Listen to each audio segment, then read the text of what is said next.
ચાલો સ્વાધ્યાય 8.1 પ્રશ્ન પહેલો, એક સમાંતર બાજુ ચતુષ્કોણના બે વિકર્ણો એસી અને બીડી સમાન મૂલ્યના છે, તો દર્શાવો કે આ એક લંબચોરસ છે.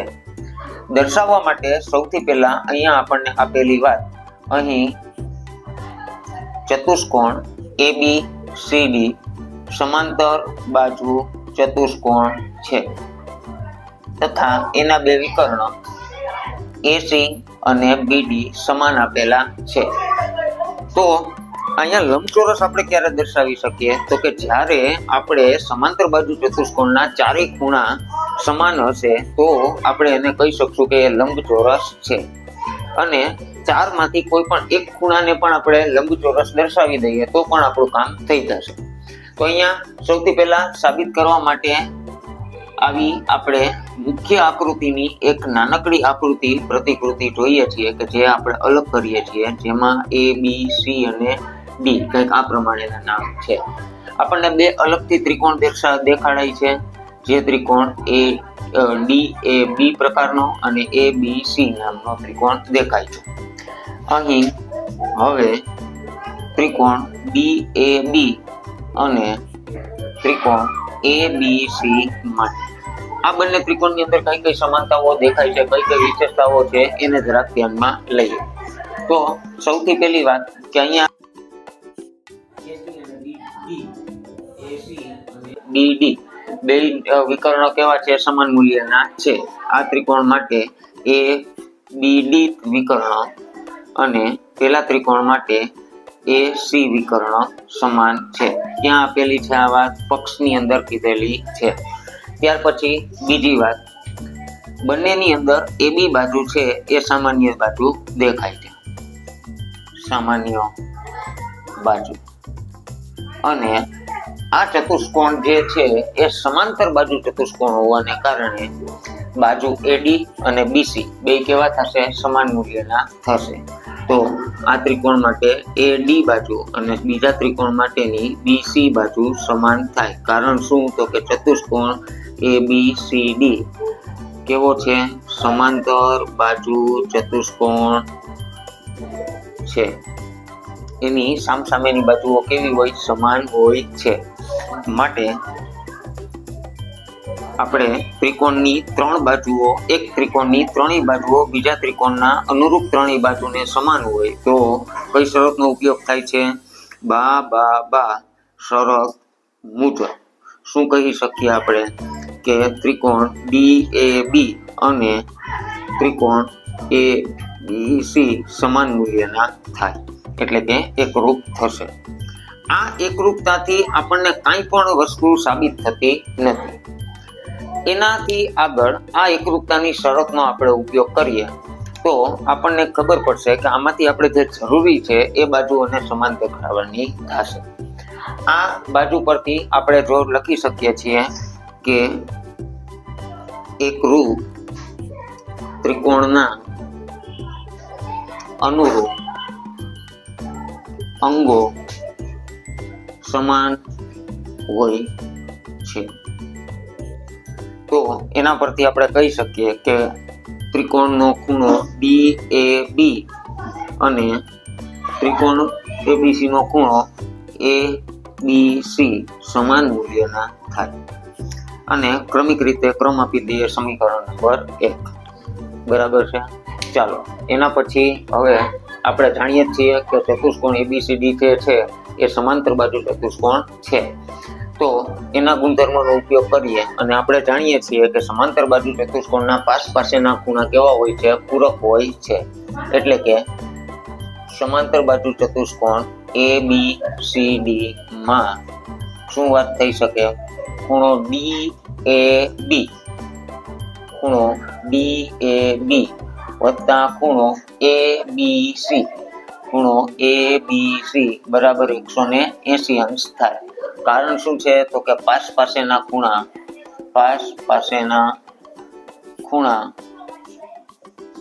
સમાન પૂરક હોય. બરાબર છે. પરંતુ આપણે જાણીએ છીએ સમીકરણ 1 ની અંદર આપણે સાબિત કરેલું છે કે આ બંને ખૂણા કેવા છે? સમાન મૂલ્યના છે. એ બંને સમાન મૂલ્યના હોય તો અહીંયા કોઈ પણ એક ખૂણાનું માપ આપણે બદલાવી નાખીએ એટલે કે ABC વત્તા ખૂણો ABC બરાબર 180 માપ થાય.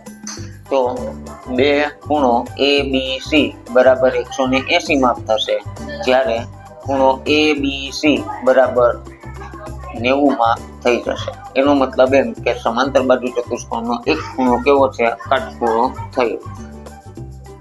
અહીં સમાંતર બાજુ ચતુષ્કોણ ABCD માં ખૂણો B બરાબર 90 અંશ છે, માટે તેના બધા ખૂણા કાટખૂણા થાય, જેથી ચતુષ્કોણ ABCD લંબચોરસ થાય.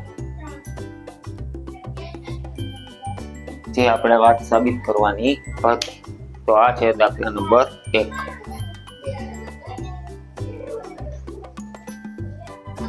દાખલા નંબર 2. સાબિત કરો કે જો ચોરસના વિકર્ણો સમાન છે અને તે એકબીજાને કાટખૂણે દુભાગે છે. અહીંયા આપણને એક ચોરસ આપેલો છે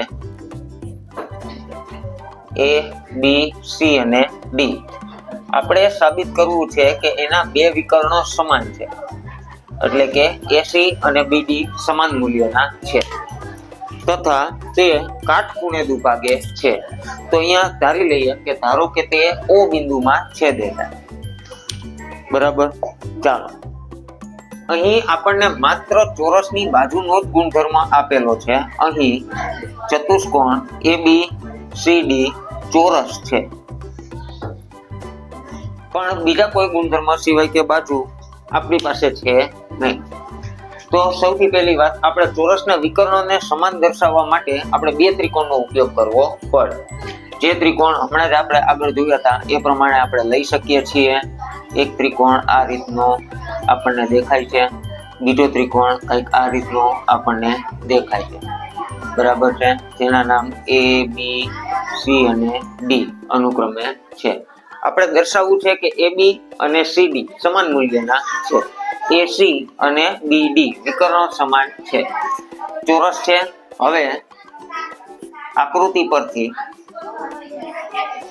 આપણે બે ત્રિકોણને જોઈ શકીએ છીએ, જેમાં ત્રિકોણ છે DAB નામનો ત્રિકોણ અને બીજો ત્રિકોણ જે છે આપણી પાસે ABC નામનો ત્રિકોણ. આ બંને ત્રિકોણ માટે શું ખાસિયત છે એ જરા જોઈએ. પહેલી વાત તો એ બંનેમાં AB બાજુ સામાન્ય બાજુ છે, એટલે કે સામાન્ય બાજુ. બીજી વાત, અહીંયા આપણી આગળ છે જે છે સમાન એ બાજુઓ કઈ કઈ છે તો કે AD બાજુ અને પેલી તરફ BC બાજુ, કારણ કે એ ચોરસની બાજુઓ છે. ચોરસની બાજુ કેવી હોય? સમાન મૂલ્યની હોય. તથા આપણે એ પણ જાણીએ છીએ કે ખૂણો DAB અને ખૂણો ABC એ સમાન થશે. કારણ શું છે? કાટખૂણા. એનું કયું કારણ થયું તો કે ચોરસના ચારે ખૂણા કેવા હોય છે? કાટખૂણા હોય છે. એનો અર્થ એવો થયો કે આપણે અહીંયા એક આ કાટખૂણાને પસંદ કર્યો, એક આ બાજુ અને એક આ બાજુ. એવી જ રીતના એક આ બાજુ, આ કાટખૂણો અને આ ત્રીજી બાજુ. તો બાહુબા શરત મુજબ માટે બાહુબા શરત મુજબ આપણે કહી શકીએ ત્રિકોણ DAB એકરૂપ ત્રિકોણ ABC થાય છે. બરાબર છે, બંને ત્રિકોણ એકરૂપ ત્રિકોણ થાય.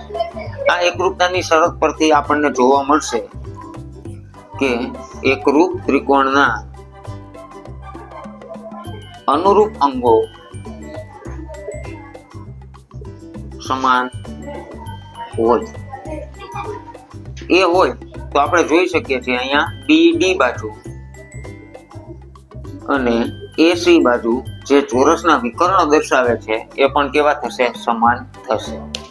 તો દાખલામાં આપણને સીધા વાક્ય સ્વરૂપના બે મુદ્દાઓ ધ્યાનમાં રાખવાની વાત કરેલી છે, જેમાં પહેલી વાત હતી કે આપણે વિકર્ણ એકરૂપ છે એવું દર્શાવવાનું છે. હવે એ જ દાખલાની અંદર બીજી વાત કરેલી છે કે આ જ બે વિકર્ણ કાટખૂણે છે તે છે, કાટખૂણે દુભાગે છે. તો એના માટે આપણે સમજીએ કે અહીંયા આપણી પાસે એક આવો કંઈક આકૃતિ દેખાય છે, જેમાં અહીંયા નામ છે ABC અને અહીંયા O બિંદુ આવેલું છે. તો આપણને આ બે નાના ત્રિકોણ દેખાય છે. આ બે નાના ત્રિકોણની અંદર શું ખાસિયત છે? હવે આકૃતિ પર જોઈ શકીએ છીએ બે ત્રિકોણ OAB અને ત્રિકોણ OCB માટે અથવા OBC માટે. આ બંને ત્રિકોણની અંદર કઈ કઈ વાત આપણી પાસે છે? તો કે પહેલી વાત તો એ AB અને BC બંને સમાન બાજુઓ થાય. AB અને BC ચોરસની બાજુઓ છે કે કેવી હોય? સમાન હોય.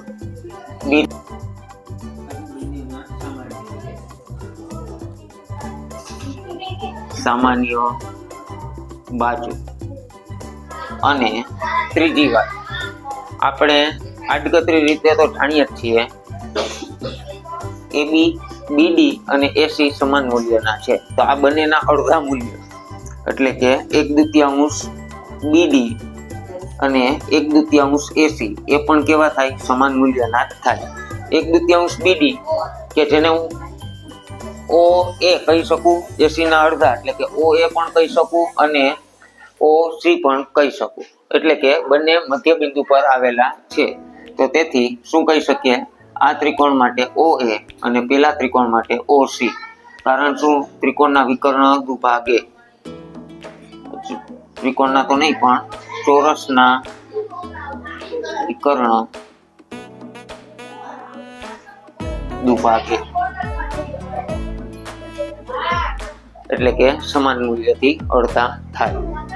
તો અહીંયા આપણે ત્રણેય બાજુનો ઉપયોગ કરેલો છે, માટે બા શરત મુજબ શું કહી શકીએ? ત્રિકોણ OAB અને ત્રિકોણ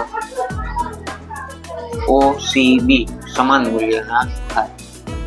અને આપણે જાણીએ છીએ કે એકરૂપ ત્રિકોણના અનુરૂપ અંગો સમાન હોય. આનો મતલબ થયો કે આપણી પાસેનો ખૂણો AOB અને બીજો ખૂણો BOC સમાન મૂલ્યના થાય. સમીકરણ નંબર 1. આ બે ખૂણા કેવા થશે? સમાન મૂલ્યના થઈ શકે. બરાબર છે? ચાલો, તો પરંતુ આપણે જોઈ શકીએ છીએ આકૃતિ પરથી શું દેખાશે? ખૂણો AOB અને વત્તા ખૂણો BOC બરાબર તો 180 અંશ છે. એનું કારણ શું છે? રૈખિક જોડના ખૂણા હોવાને કારણે. દેખાય જ છે આપણને આકૃતિ પરથી, સ્પષ્ટ જ છે. આ એક રેખા, એના ઉપર બને છે બે ખૂણા. બરાબર? તો આ રૈખિક જોડના ખૂણા થાય છે. ઉપરોક્ત પરિણામનો ઉપયોગ કરીએ તો ખૂણો AOB વત્તા ખૂણો AOB બરાબર થશે 180 માપ. 1 + 1 એટલે 2 ખૂણો AOB બરાબર 180 માપ. ખૂણો AOB બરાબર થશે 90 માપ. એનો અર્થ એવો થયો કે આ જે ખૂણો AOB છે એ કાટખૂણો થઈ. તો આપણે મુખ્ય આકૃતિમાં જોઈએ તો AOB અહીંયા છે, આ કાટખૂણે દુભાગે. તો એનો મતલબ એમ કે એની સામે અભિકોણ બને એ પણ 90 માપનો થાય. પાસેનો ખૂણો પૂરક છે એ પણ 90 માપનો થાય અને આ બાજુનો ચોથો ખૂણો પણ 90 માપનો થાય. તો એનો અર્થ એવો થયો કે બંને વિકર્ણ માટે કહી શકાય શું? ચોરસના વિકર્ણ સમાન હોય તથા પરસ્પર કાટખૂણે દુભાગે છે. તો આ દાખલા નંબર 2.